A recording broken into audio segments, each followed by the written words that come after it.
So I heard that at least one person wanted to see Corvo's mask from Dishonored. Okay, we'll make the mask.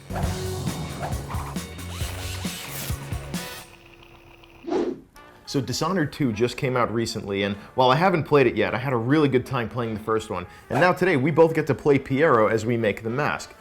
Now the mask is split into two parts for this horrifying skull, and the way that I'm thinking of constructing this is by hot draping a plastic over a fake skull form, and we might be sculpting on some details really just to get those proportions correct. But apart from that, we'll be adding on some gold embellishments. We need to make these lens pieces. We're in for some wire wrapping to hold the jaw piece on, and we'll also create a liner out of red fleece and burlap so it's not the itchiest when you wear it. Now if you've seen my show before, you'll know that my love of thermoplastic is no secret.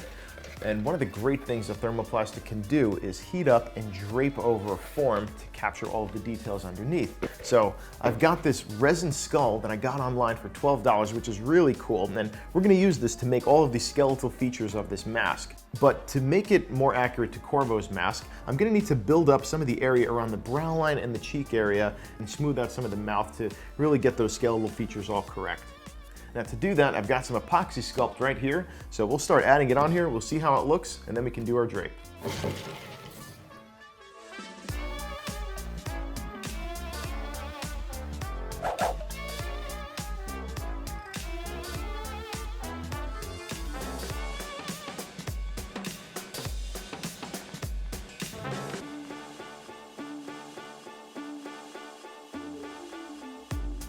Another cool thing about epoxy sculpt is that you've actually got almost 3 hours of working time. So you can really take your time with this and you just work on one section at a time, make sure that it looks good, and then you can just keep blending your work as you go.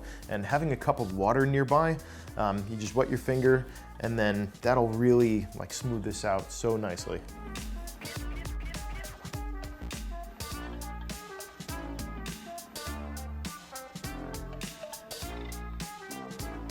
It seemed to me that the facial features of Corvo's mask is a face that doesn't know whether it wants to laugh or cry.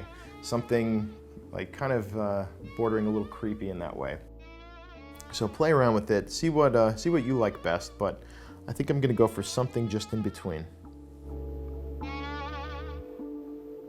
So our epoxy sculpt is hardened and we can begin to do the thermoplastic drape. Now I've got some foil down on my table and I've also got a foil covered sandbag just to hold this in place and give me a good work surface here. A couple things to be mindful of while we're doing the thermoplastic drape. We're going to work in small sections and just do very, very even heating to this. We're not going to jam it down too hard into any of these crevices. There's no need to tear it right now because the eye sockets in the nose, that's all going to get cut out later, and we can go back and add some scratches and other detail as well. We're just going for the basic shape right now.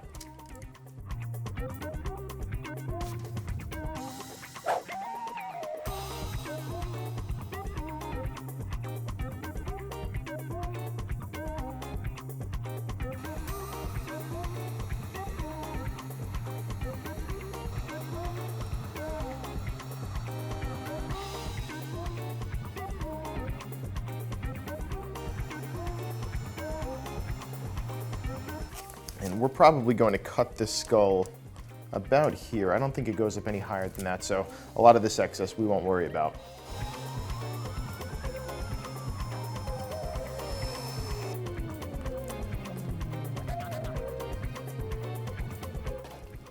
So that lifted off without too much trouble. I only had a little breakage by the right temple over here, but I think I can come in on the backside and patch that up no problem. You'll see that I've also used a white pen to trace a perimeter around the skull because we don't need all this excess. And then I think once that's cut, this will start coming into shape.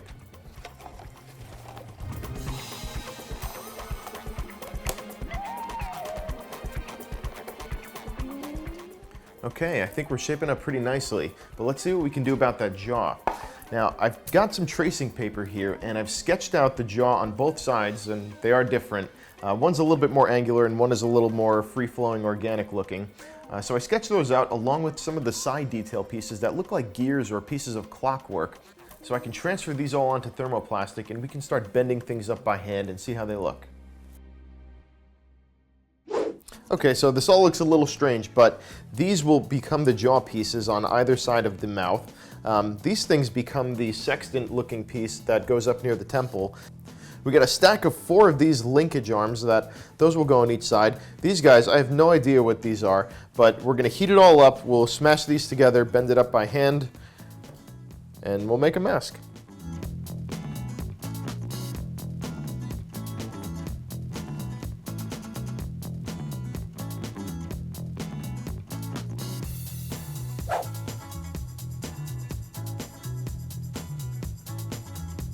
So the jaw pieces look like they belong on the same prop, so that's a good sign. And upon closer study of these, it looks like each side of the jaw actually starts as one piece and then it wishbones off into these 2 branches. So this is actually 4 layers of thermoplastic thick with 2 going off on each side, and the other one has a slightly different design as well. Next, I'm going to use masking tape to make myself a pattern right above the lip and also above the brow for those off-color cladding pieces.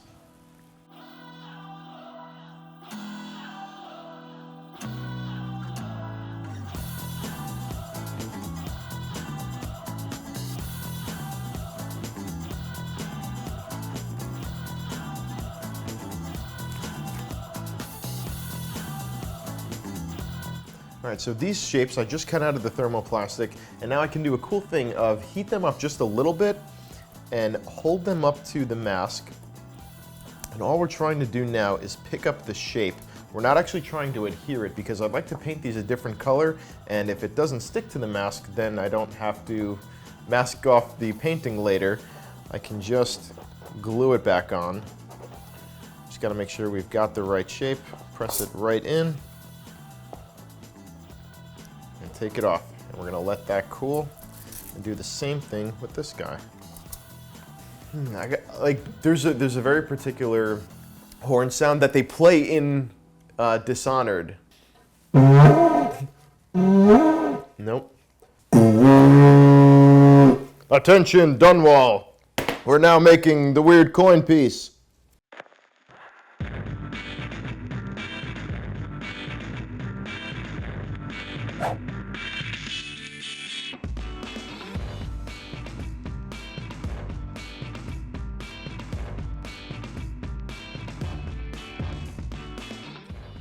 So we can extract that now, and we've got a hard shell mold. So I can trim this down now and affix it to the mask. All right, I think it's finally time to cut this mask in half, and I'm gonna use these tiny, sturdy little scissors to do it. So I've created 3 little stitches to hold these 2 pieces back together, and for your face you can make that a little bit wider or a little bit narrower, just to make it fit you. But now we can move down and try to figure out the piece that's going to live behind the mask and hold those optics. So I know that we need some lenses behind the eye socket, so right now I'm really just playing with what might fit in there.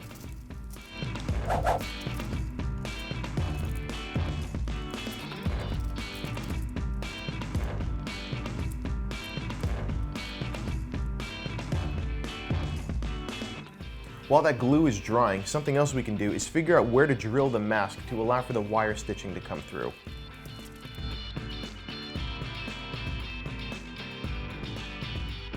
So hey, I actually haven't shown you the copper wire that I got for this yet. It's this thick gauge, super malleable stuff that I think will look really nice when we do those sharp angle bends. So I'm gonna drill everything now, then we'll go paint, and then it should be really easy to assemble.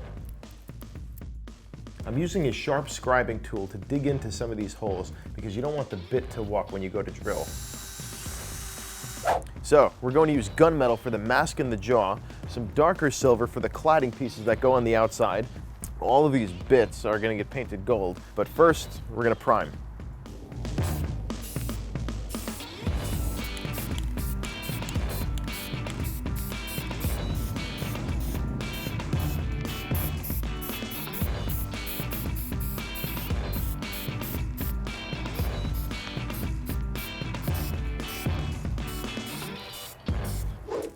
Okay, we're getting down to the final assembly of all these little parts.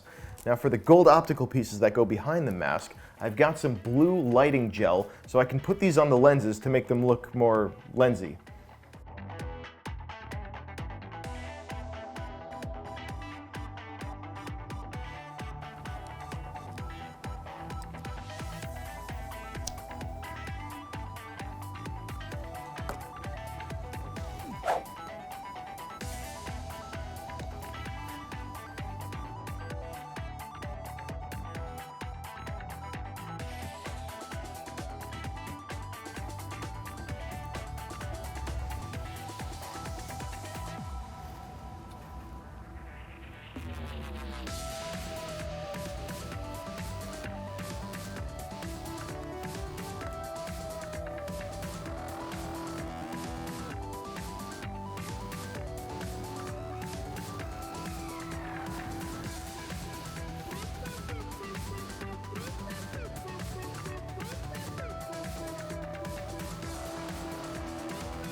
So our jaw wire is all done.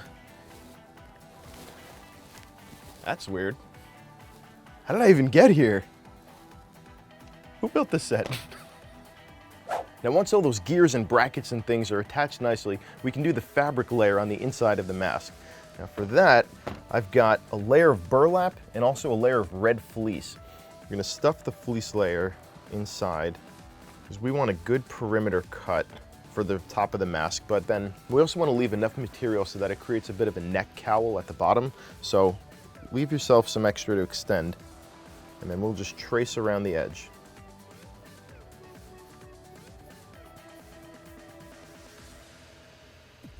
So as a test, I tried attaching these two materials together with tacky glue, and I really just don't like how it looked. So I think we're gonna have to bite the bullet, and we're gonna have to learn how to sew. I tried so hard not to learn sewing, but we're gonna do this today, and you're gonna watch me like sew my hand to a table. You'd think I'm kidding, but I'm not. So like, keep an eye on this. We'll give ourselves some clearance room all around the outside, and I'll try not to make a mess out of this.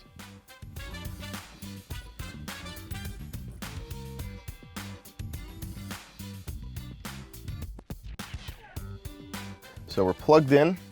There's our light. Now I can see what I'm doing. There's a thread on the top, a thread on the bottom. Oh, that's good. Let's put this in here. All right, here we go.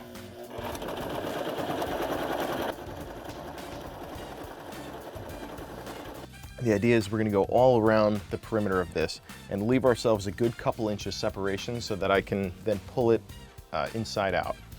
Let's keep doing. A little slower, a little slower. Okay, no one died. All right, not that bad. Maybe I'll rethink my relationship with the sewing machine.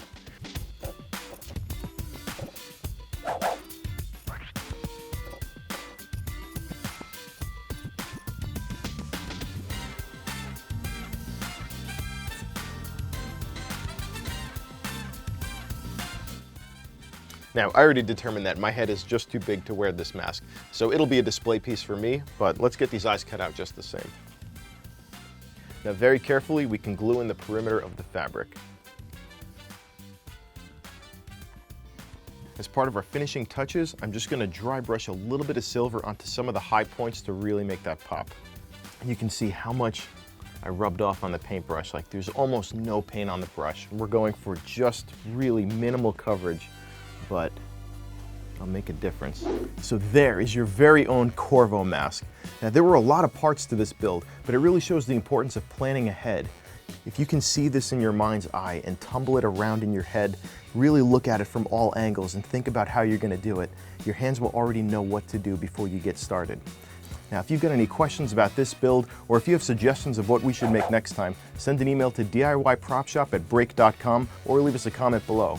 And as always, we'd love to see your work as well. I'm Vinny, and I'll see you back here next time.